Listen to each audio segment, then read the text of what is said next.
Hey y'all, it's your girl Angel here, 27, female. And let me tell you, I've got one hell of a story to share with you today. A story about love, betrayal, and the harsh realities of online dating. This one's going to be a wild ride, so buckle up. It all started back when me and my now ex-husband Daryl first got married. We were high school sweethearts, totally head over heels for each other. I know, getting hitched fresh out of high school sounds crazy, but we were just that couple, you know? The kind that everyone said was going to make it against all odds. Well, so I thought. Well, fast forward a couple of years, and sure enough, of what I considered to be wedded bliss, I got knocked up with our son. Daryl was over the moon at the idea of being a dad, let alone having a son. It's what he always wanted. He couldn't stop gushing about how he was going to be the best dad ever, taking our kid to baseball games and all that sappy stuff. But once our little man actually arrived, woo, boy, did things take a turn. The first year was rough, I'm not going to lie. Sleep deprivation, postpartum depression, the whole 9 yards. It put a serious strain on our relationship for sure. We were struggling, but every day I tried my best to be on my A game because it wasn't about me anymore. It was about sustaining and building upon our growing family. Still, I figured that kind of thing was normal for new parents, you know. We'd pull through eventually once we got into a rhythm, right? But no matter how much time passed, Daryl just kept getting more and more distant, grumpier, irritable as all hell. Like I personally offended him just for existing or something. At first, I brushed it off as him being stressed from work. The guy was putting in crazy overtime hours, so I cut him some slack. But after a while, his attitude problem just got worse and worse.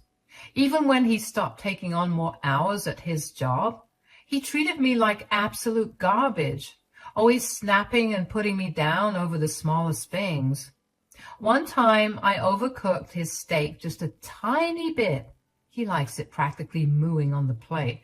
And he blew up at me like I'd committed a federal crime, calling me all sorts of names, saying I was a terrible wife and could never do anything right.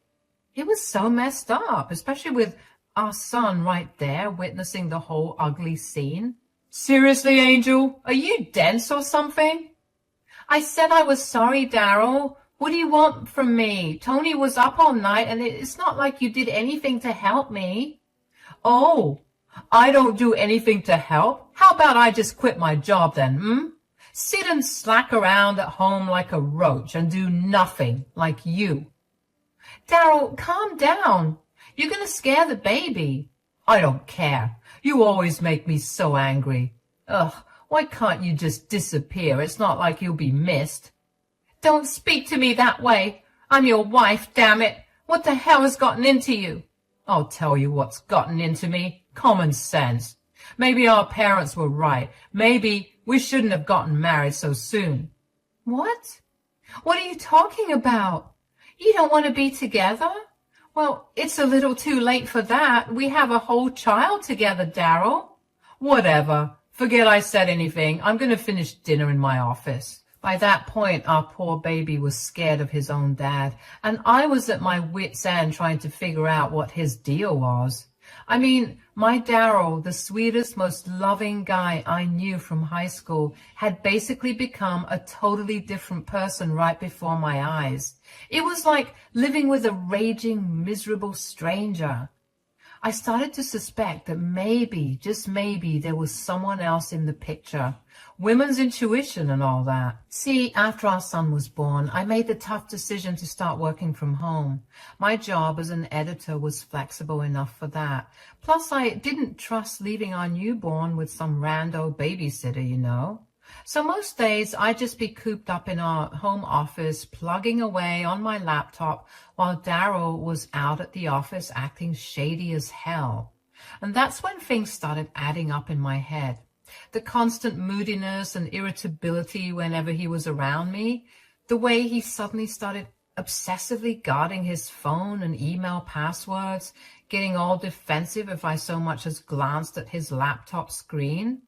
I'm talking straight up Jekyll and Hyde behavior, you all. Sweet and charming whenever he left for work, and then a raging monster the second he walked through our door at night. It was like being married to two completely different people, and I just knew in my gut that he had to be hiding something huge. So yeah, I went full psycho stalker mode and started doing some amateur sleuthing. Don't judge me. If your husband was acting that sketchy, you do the same thing. Anyway, after some hardcore snooping, I stumbled across the smoking gun, a trail of online messages that left me sicker than a dog after eating chocolate. Turns out my beloved hubby had been two-timing me for the past 2 years with his very own online girlfriend.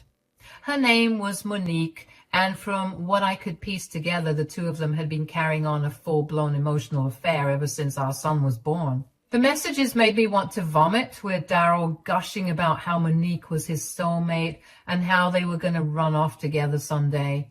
He went on and on about how they were destined to be together, dropping all these cringy pet names like Baby and Honey Bunch, calling her his forever girl. It was enough to make me hurl my lunch all over my computer screen for real. I almost didn't want to believe it, but when I saw some of the exact same lines he used on me, I knew that this wasn't a nightmare. It was very real. But here's maybe the worst part. In all those messages, Daryl was flat out denying that I even existed, claiming the baby photos on his profile were actually of him and his nephew, not his own flesh and blood son, lying through his teeth about having some whole other life without me in it. Lying about me is one thing, but denying your own son? Hell has a special place for you, good sir. He had even gone as far as to tell Monique this insane story about supposedly being a rich, successful entrepreneur based in Miami, when in reality, this clown was a middle-level office grunt working at some rinky-dink insurance company.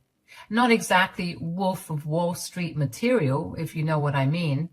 Reading through his messages, I got whiplash from all the lies and fabrications he had woven into this made-up fantasy with good old Monique. Stuff about jet-setting around the world, showering her with lavish gifts, promising to fly out and finally meet her in person soon for a romantic week in Montana. Montana of all places. Why that random landlocked state, you ask?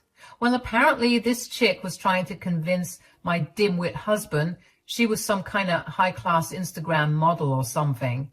Because we all know the biggest hotshots for high fashion always come from freaking Montana, right? No offense to all my Montana residents. I'm sure you all are lovely.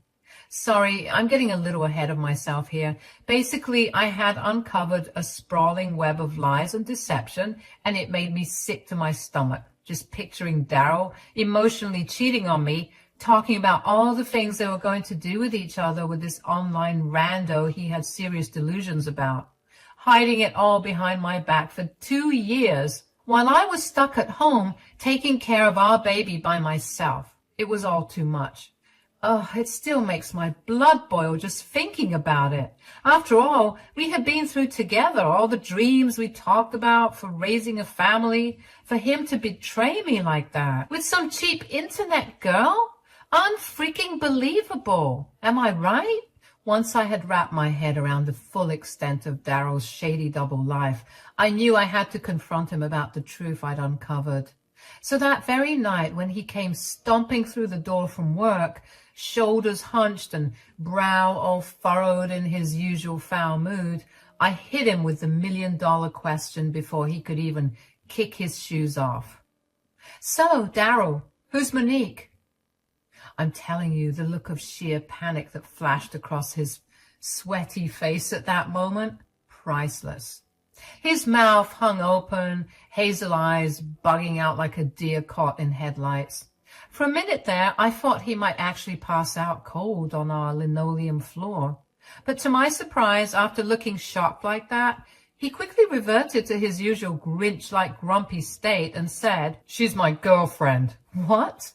The idiot didn't even bother trying to deny any of it. Nope. Instead, he just kind of shrugged his shoulders and was suddenly as calm as a freaking cucumber about the whole thing. Sick, right? And that's when the Daryl of old finally revealed his true, ugly, twisted self to me in all its horrifying glory. The sweet, caring guy I fell for in high school, he was gone, replaced by this bitter, hateful monster who looked me dead in the eye and said, "Yeah, that's right. I've been talking to Monique for a couple of years now. What are you going to do about it?" Are you freaking kidding me, Daryl? So what, you've just been out here cheating on me, your wife, while I've been stuck at home raising our child by myself? I jabbed an accusatory finger in his chest, seething with a potent mix of rage and hurt that was making my whole body tremble. I really wanted to go crazy, break something, hit him even. But I was thinking about my son and how I didn't want him to be around this drama, even if he was fast asleep in the other room. He laughed then, an unsettling, mocking chuckle that made me want to clock him right in his smug face. How dare he act so casually while delivering such a devastating blow? Oh, come on, you're overreacting. Honestly, I'm surprised it took you this long to find out, babe. Don't you babe me, you pathetic scumbag. I saw the messages, you sick freak. How could you lie about having a whole other life and deny our son's existence like that? Tears of hurt and anger were streaming down my face at this point. Daryl just shrugged again, completely unfazed. Yeah, well, what did you expect me to tell her? That I'm some loser stuck in a crappy marriage with an ugly, boring woman like you? Give me a break. My jaw dropped at his cruel, hurtful words. This couldn't be the same man who once gazed at me with pure adoration and pledged to love me until the end of time. The person who made these promises in front of our friends and family. You're a monster. After everything we've been through, you're really going to throw it all away for some internet tramp who's probably catfishing your stupid self. First of all, don't you dare talk about Monique that way. She's 10 times the woman you could ever hope to be. Sweet, beautiful, caring, the total package. I'd choose her over someone ugly and boring like you any time. Believe that. I felt like I had been punched in the gut. This deplorable jerk had admitted to emotionally cheating on me for years with some stranger online, all while disparaging me, the mother of his child, in the worst possible way. Doubling down on calling me boring and ugly? That was just cruel. A part of me still naively hoped I could reason with him. How can you say that? We have a son together, Daryl, a family. Doesn't that mean anything to you at all? Don't give me that crap. You know I never really wanted kids in the first place. I was just trying to do the right thing and be a man about it. But I'm done living a lie. I'm done being unhappy. You make me unhappy. Before I could even respond, retort, or even snort in shock, he turned on his heels and headed to our bedroom. He defiantly stormed over to the closet and started recklessly flinging his clothes and belongings into an open suitcase. I watched in disbelieving horror as the reality set in. He was leaving, abandoning everything we had built over a decade together. All for his online side chick. You can't be serious right now. After all this time, all our history, you're really going to walk out on me and your child for that virtual bimbo from Buttcrack, Montana? First of all, it's Butte. Learn your geography, idiot. And second, unlike your crusty self, Monique is real. So very, very real, and she wants me, the real me, not this phony baloney shadow of a man you've tried to turn me into all these years. So yeah, I'm leaving for good. I didn't even have a snappy comeback. I just collapsed onto the couch, sobbing hysterically as Daryl zipped up his suitcase and stormed out of our home without a second glance back. I probably looked pathetic. Who wouldn't? This was the love of my life. And he was bashing me to my face and uplifting another woman.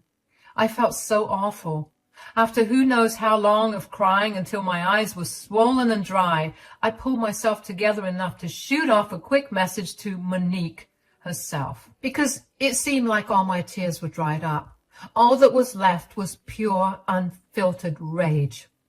Using all the screenshots from me and Daryl, our wedding photos, our home, his belongings hanging up like his degree and his certificates, as well as pictures of our son, I spilled every last bean about Daryl's deception so that there wouldn't be a shred of doubt from her side. From his fabricated backstory of being a wealthy jet setter to lying about having a whole entire family he had abandoned to be with her twisted virtual self. I made sure she understood in no uncertain terms that my no-good snake of a husband was a liar and a cheater of the lowest degree. I sat there waiting, taking care of my son, cleaning up, cooking some stuff, and just keeping myself busy in any capacity because I felt like my head was going to explode. Hours went by and I was sure that she had blocked me or something, but to my surprise, she responded in the dead of night when my son had gone down again. Her response? A string of shocked, appalled emojis followed by, "Oh my God, I had no idea about any of this. I feel so bad for you. No one deserves to go through that. Thank you for bringing this to my attention. You didn't need to do it, but you did. And I'm so grateful for a girl's girl like you. I'm sorry that you married him. Don't worry. I'm going to teach that lying sack of crap a lesson he'll never forget." And that was it. No other explanation, just those ominous words of vague retribution. Somehow, amidst all the drama, I had managed to fall asleep. Must have been tuckered out from all the crying, even though I was sure that sleep would escape me that night. The next day, I was still an emotional wreck, moping in bed with tired, puffy eyes when my phone started ringing. A call from a number I didn't recognize at first, but after staring at it for a few rings, my stomach clenched as I realized who it was. Daryl. I almost didn't answer, but part of me felt a twisted sense of satisfaction, knowing he was probably already getting a taste of his just desserts after Monique discovered his web of lies. She probably told him not to come to Montana anymore, and he wanted to crawl back like they always do. But what came after was much, much worse. So I tapped the green button with a smirk and waited for the undoubtedly unpleasant conversation to come. But I was not prepared for the sniveling, whimpering mess that began blubbering at me through the phone speaker just seconds later. "Angel, baby, I messed up. I messed up so bad." "Really? Do go on." "This chick ain't who I thought she was at all. She's been lying to me this entire time." I scoffed loudly into the phone at the sheer audacity of him claiming to be the victim here. "Oh, you're the one getting lied to and deceived now? Well, ain't that just a kick in the pants?" "I'm so sorry, Angel. You were right about everything. She told me she was this rich, gorgeous model who was going to take care of me and give me this whole new life out in Montana. But it was all fake, just like you said." "Gee, you don't say. A mysterious online model turning out to be a fraud? How shocking." The sarcasm was just dripping from my voice at this point. I had zero sympathy for the fool getting conned by his own sick delusions. "When I got to the airport, there was no one waiting to pick me up like she'd promised. I've been trying to call her for hours, but the number's disconnected now. I don't know what to do. I'm stuck here with no money and nowhere to go. Please, you gotta help me. People are starting to stare." He dissolved into another pathetic bout of blubbering just then. As satisfying as it was to hear the loser getting his just desserts, I felt my eye twitching, listening to all his whining and sniveling. Like, did he really expect me to feel bad for him after he willingly nuked our entire family just to chase some online pipe dream? Let me get this straight. You left your wife and child so you could go gallivanting off with some imaginary honey you met on the internet, but now that your little dream world has shattered, you want what exactly? My sympathy? An apology? You got punked, my friend. That's your business. No, I'm not asking for any of that. But Ange, you have to help me. My cards are all frozen. My bank accounts are totally drained. She took everything. I let out a hearty cackle at that, not even trying to stifle my amusement. Guess Miss Montana decided to take this fool for everything he had before pulling the ripcord on their little romance. So let me get this straight. Not only did you leave me for this skank, you willingly gave her access to clean out all your finances too? Oh, buddy, you're even dumber than I thought. Looks like I dodged a bullet. I'm serious, Angel. She's gone radio silent. I'm trying to call the bank, but I'm not getting any responses. I have no way to get home, nowhere to stay. You've got to buy me a return ticket or something. I'll pay you back, I swear. Just please help me. I'm begging you. I crossed my arms sternly, pursing my lips as I mulled over his humiliating plea for help. After everything he had put me through with this pathetic cheating episode, he had the audacity to go crying back to me for assistance, bailing out the man who had so carelessly discarded me and our family just days prior. I started lashing out at him, telling him to kick rocks, telling him that he wasted these years of my life, and the only good thing that came out of it was our son. But he's my son now. That's right. You won't ever see or hear from him again, you pathetic bastard. Once you get your accounts in order, I'm going to sue you for everything you've got. You think you got it bad now? Well, let me tell you the reason why you're suffering like this. I took the liberty of reaching out to your precious Monique to fill her in on all the sordid details. He started coughing and spluttering like he was choking on the realization. That's right, lover boy. I sent her all the messages, pics, everything proving what a lying, cheating scumbag you turned out to be. So yeah, I'd say it's pretty clear now that you got played for a damn fool by your online soulmate. I guess it's poetic justice. You lied just like how she lied. I let out a mocking peal of laughter, waiting for Darryl to quit his rageful breathing. It was so cringe. He must have thought he was turning into the Hulk or something. How dare you interfere with me and Monique like that? You had no right.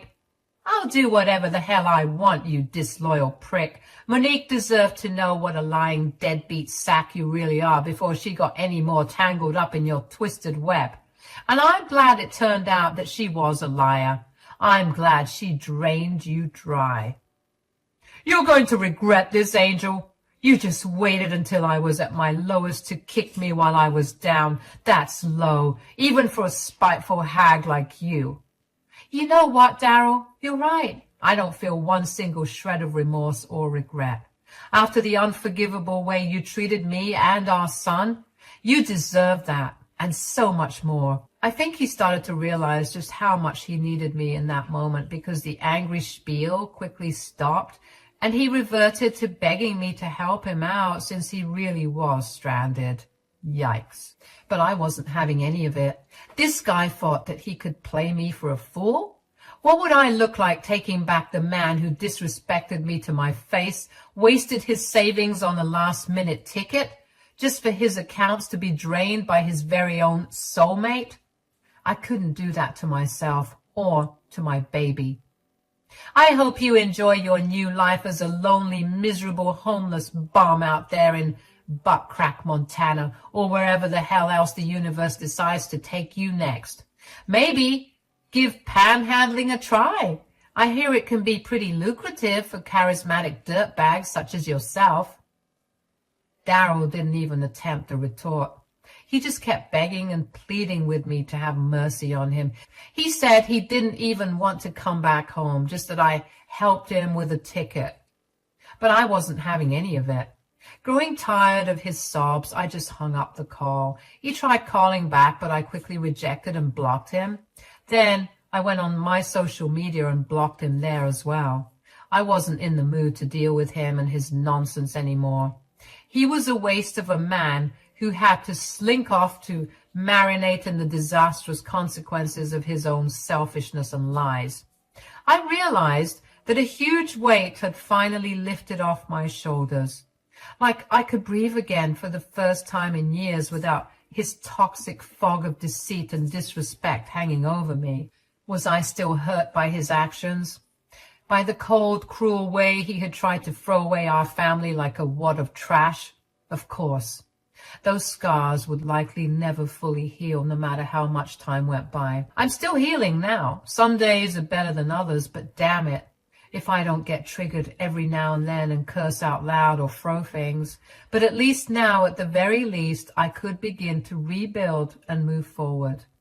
And normally, when I get upset like that, I just remember how I left him to struggle and fend for himself in his time of need, which always brings a smile to my face. No more looking over my shoulder, waiting for the next gut punch of heartbreak or betrayal from him to drop. No more wasting away, yearning for the old Daryl I once knew, to magically reappear and chase away this bitter, poisonous phantom that had possessed him. For the first time in what felt like an eternity, I was free. Free to be the mother, the woman I truly wanted and needed to be for myself and my son. The shackles of Daryl's toxicity, once so firmly shackling me down, had finally been unlocked and cast aside into the ether. Now I'm currently getting my affairs in order. I want to move out of this house. Too many memories. I want a nice, quaint place where I can raise my son in peace. We're also in the process of getting a divorce. I had my lawyer email him, but I haven't heard anything back from the sod. Typical. Hopefully he's out there begging on the streets. I'm pretty sure he doesn't even know where this Monique lady lives. Otherwise, I'm sure he would have made his way there instead of blowing up my phone begging for a lifeline. You might be wondering about Monique. Well, after I cut the call on Daryl, I tried to reach out to her just for an update of sorts. Even congratulate her for scamming him like that. But I saw a message instead. Thanks once again for bringing this to my attention. It's only right I return the favor, for being honest. I'm not going to lie, I was planning on robbing him dry once he got to my place. Charming him and all, because that's what I do. I even felt bad for the guy because he really claimed to be in love with me. But lying about your kid is a whole new level of twisted. So I don't feel bad for him one bit. Take care of yourself, Angel, and good luck with the baby. I wanted to reply, but she had blocked me, leaving that last message as her final remark on the matter. Honestly, I'm not even mad at it. I tried searching for her on other platforms, but she was nowhere to be found. She disappeared into thin air like a ghost. I guess this is what she does, scamming and catfishing gullible guys for cash. As for Daryl, I haven't heard a word from him, but I told his parents about his sick and twisted behavior, and they're just as upset. Maybe they'll bail him out and he'll come crawling back like they always do. But in the meantime, I have to take care of me and my son. I'll update you guys if anything happens. Thanks for listening to my story.